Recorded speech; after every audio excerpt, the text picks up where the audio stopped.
Welcome to another rock and roll road trip. I'm Sammy Hagar. This is Roger Daltrey, and the Who just finished a sound check so we can start this show. Roger, thank you for doing this show, first of all. Good to see you, Pleasure. mate. We've never met. Nope. 100 years we've been in the business. Probably the same age, damn near. I know we're a year or two apart, maybe, but I think I got you beat. not by much. Well, you look better than me, so okay. How the fuck do you stay in such great shape? Your whole life you've had a six-pack in the 60s. And Yeah, I had serious gut problems when I was young. I swallowed a nail, like a 2-inch nail. that's with that big scar. 4-year-old, yeah. So when they cut that out when I was 4, in those days they used to have talcum powder on their gloves, and so you know, talcum powder creates incredible amounts of scar tissue. So my gut there is just one big mass of scar tissue. But so it doesn't allow me to get a beer belly. Well, damn, I guess maybe I should swallow a nail. Yeah, that's it. Get the nails down you. You know, you'll never be short of iron in your diet, and off you go. Maybe I should have swallowed a 9-inch nail, but I missed that one. But yeah, I'm getting the gut as I get older, and I stay in shape. I work out, and I run, and I'm very active. But man, I can't keep the gut away. And you're still up there with your damn shirt unbuttoned. I'm saying, look at him. No, I don't. No, you don't. No, I mean, it must have been you know, old footage I just saw then recently from No, I somewhere. used to do it a few years ago, but I know now I'm well into my 70s.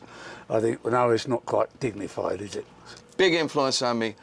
Would you ever have believed when you were starting with the Who, when you guys are doing frickin' My Generation and My Can See for Miles, which is one of my favorite Who songs, by the way, when you played that? Oh. Anyway, that you would be doing it at this stage and making more money than ever? No. No, thank you. I'll drink to that. I knew that we'd have I always knew that we'd have a career. Yeah, you had a career. Yeah, I always kind of knew that. Even when the early days when we were playing bar mitzvahs and weddings and all that kind of stuff, you know, as all bands do. You start in the pubs and the clubs, and you move up to theatres, and then you go to arenas, then football stadiums, if you're lucky. Did I think we'd still be going? I mean, Pete and I have been together now for nearly 55 years. Unbelievable. Yeah, it is 55 years. Shit. It's phenomenal. That is unbelievable. It's phenomenal. I heard about the classic fights, you know, in the Who.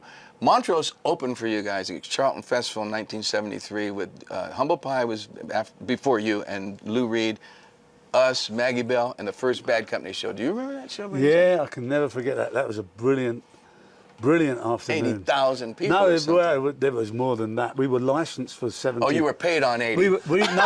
No, we only had a license. We were doing it for money for a charity. Oh, I didn't know. And we only had a license for 70,000. But there were so many fans outside, they just ripped the doors off. And apparently, there were 120,000 people in that valley that day. We played 11 in the morning. It looked like the London Council people. put up a plane to photograph it, and they did a head count. And they fined us every penny that we made. Oh, yeah, Roger, that's terrible. They did. They fined us £70,000. Well, if it makes you feel any better, we only made about £1,000. Well, you made more than we did. That's classic.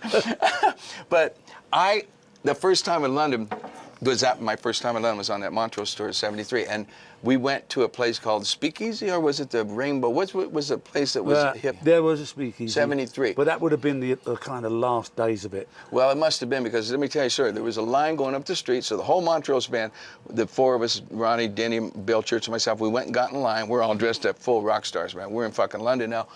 And somebody comes and pulls us out of the line and says, "Oh, come on, follow us. And we give us this table, man. We're sitting up on the thing, man. They're bringing us food and shit." And they came back 10 minutes later and said, "Sorry, we thought you were Roger Daltrey." I swear to God, Roger, I swear on my life. I swear on my life. And fucking hell, they threw us out. They didn't. They really, did they? Twice in my life. Shows you what kind of taste they had. Oh. No taste whatsoever. Well, I looked like you, is what I was trying to say, you know, is I really, when first time I ever saw you, I said, I want my hair like that. I did your moves on stage. I dressed like you, and this is God's truth. I'm not ashamed to say it. The only thing I didn't do is this shit with the mic, because that would have been a bust. Then I've been a bust. But I always got criticized for looking like you. I got called you many times before I was who I am. But has anyone ever thought you were Sammy Hagar? No, I knew it. I've been called Robert Plant, though. Are you Robert Plant? No, he's my uncle.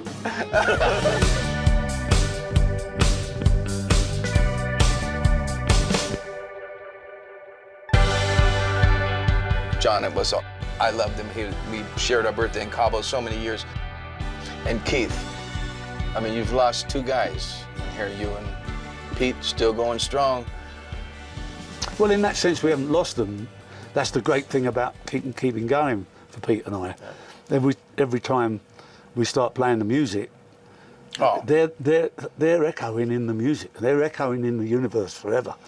And so they're kind of with us, you know. And we miss their personalities, obviously. Yeah, but how have you escaped sex, drugs, and rock and roll? Like, you've been married all these years? I was in a band with 3 addicts. So you knew better then? Well, somebody had to be tough and keep them in line, and it happened to be my job. That's what I did. I've heard that story so many times. That's what I did, So and I managed to keep it on the line. I heard that you were the toughest fucker in the band. I heard that you knocked Pete out one time. Oh, don't bring that one up. I've It was a sucker punch. But you were always in shape. I wouldn't want to fuck with you. But well, you know, you guys still duke it out and all? No. You're There smarter weren't than that many fights. There weren't that many fights. So one bad one with Keith. There were little scuffles, you know, gentle thumps. You know. But there was only those 2 serious fights, and with the other, and I only hit Pete after incredible provocation. You know, after he hit me with a Gibson over the shoulder, which glanced off my shoulder, missed my head. I was being held by 2 roadies who knew what I was like. I had the most insane temper. And if I ever went off, it was like that 2 hours of energy in a show going off in 3 minutes. It wasn't pretty. I ain't gonna mess with you, Roger. I don't know. Anyway, so what button would I have to push to get you mad? Let him go. I'll kill him. So they let me go. And then, like I say, he hit me with a guitar, which fortunately missed my head. And then he started punching, and Pete can't fight, you know. And he threw a punch which I went to one side, and he was all off balance, and I just went boof. Have you told anybody else this kind of shit? Is this? No, it's well documented. And I mean, I've heard about it, but I've never. Well, according to our manager Bill, his feet actually left the floor. And he's always blamed me for his ball patch. Well, you got to blame somebody. Hey, listen, somebody's got to be blamed. But it wasn't any. But the next thing, I mean, I was in shock because I just wanted to stop him hitting me. But there he is laid out, and the next thing I know, I'm holding his hand, I'm slapping his face. Oh, I'm sorry, Pete.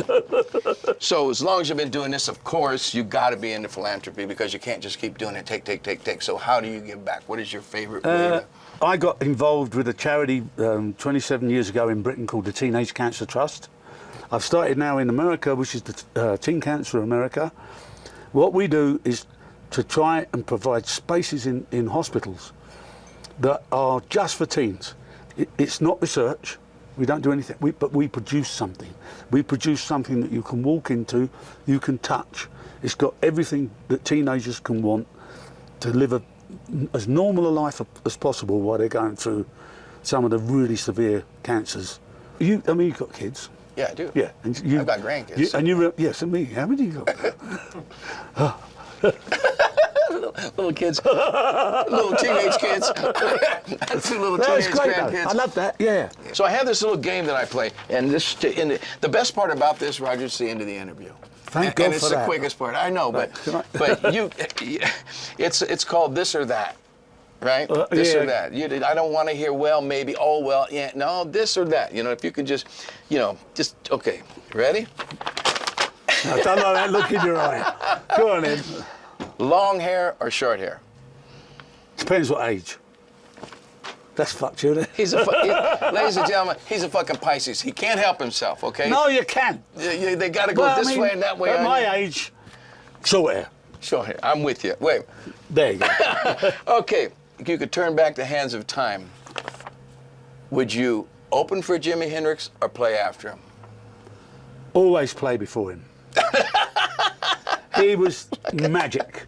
He was. Well, wasn't that the Monterey Pop Festival? Wasn't there some kind of what people got to realise, and they really do need to know this, young people need to know this, that all that stuff that Hendrix used to do with the amplifier and the guitar in the amp and the microphone, he stole all that from Pete. Absolutely. Oh, the Who He was doing that 4 years before Hendrix did it. See, I knew that. Yeah. But you still wouldn't want to follow him. Fuck No, but he had this animal quality, and it was An the animal actual Jimmy. The actual Jimmy was exactly the opposite. He was a very quiet, kind of poetically spoken, really gentle guy. You know. I never the met him. opposite to the animal on the stage. Do you prefer driving on the right-hand side of the road or the left-hand side of the road? I know it's stupid, but this is a stupid part of the show. Well, These okay. are you're asking me Pisces questions. Would you I'm driving rather the live in fucking Great middle. Britain or America, basically? I'd rather drive in Britain because we're better drivers. Okay, there you go. I mean, Better Jesus drive. Christ, Whoa, now easy now, hold it here. Oh God, you're animals on the road. Do you like recording or playing live? Better. Playing live. Absolutely. Last thing, when was the last time you beat Pete's ass? Oh. 1973. The year Montrose started. Roger, There you go. thank you. You're a gentleman. I'm telling you, you're one of my all-time pleasure. heroes, and this is one of the biggest pleasures I've ever Sammy. had on doing Good to this meet show you. was meeting you and having you be a nice guy. You don't know how you sit there and go, oh, fuck. Anyway, thank you, everybody. Rock and Roll Road Trip. Roger Daltrey, my guy. Thank you. Woo. Cheers, guys.